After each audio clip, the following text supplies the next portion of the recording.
दिनै दुलाराय बर' फरायसा आफादनि स्कुल फरायसालि साखोन सिखोन खालामनाय एबा सोलोंथाइजों लोब्बा लाखिनानै स्कुलनि सोरगिदिं मोनसे गोजोन आबहावा लाबोनायनि जे थांखि लादों बे जोबोद बरायथाव आरो बरायबाय।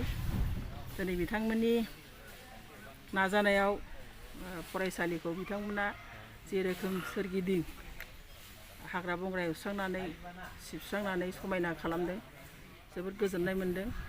थारैनो नंगौ, मोनसे फरायसालिखौ फरायनायजोंल' जाया, बिनि आबहावायाबो गोथार आरो गोग्गो जानांगोन। मानोना फरायसाफोरा फरायसालियाव फैनानै साखोन सिखोन नुयोब्ला मोनसे सोलोंथाइनि जे ढौ, जे थुलुंगा बेखौ मोननो हायो। दिनै बिथांमोना जेबादि थांखि लानानै फरायसाफोरनि थाखाय इयुननि थाखाय जौगानायनि मोनसे साखोन सिखोनजों लोगोसे मोनसे जौगानायनि जे हाबाफारि लादों, बेखौ साफ्रोमबो रायजो राजायानो जोबोद बाख्नायदों, मोजां मोनदों।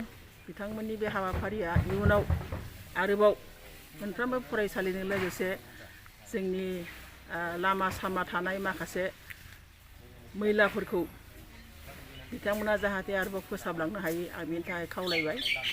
दा आङो बारा बुंनो सानाखिसै जे दिनैनि आदब एबा सोलोंथाइनि बेलायाव साखोन सिखोन लाखिनायनि जेनोखि हाबाफारि, बे हाबाफारिया जोंनि फरायसालि खुलिगोननि समसिम जेखि गोजोन आबहावा थागोन आरो बिथांमोना फैनानै फरायसालिखौ समायना नुफैयोबा आगुनि बादि फरायफिननो थाखाय जे थुलुंगा मोनगोन, बे जोबोद मोजां। मानोना जोंहा दा गोबाव सम नैबे कभिड महामारिनि थाखाय फरायसालिया बन्द' जानानै दंथ'यो, जेरैबो हाग्रा बंग्रा जाजोब्बाय।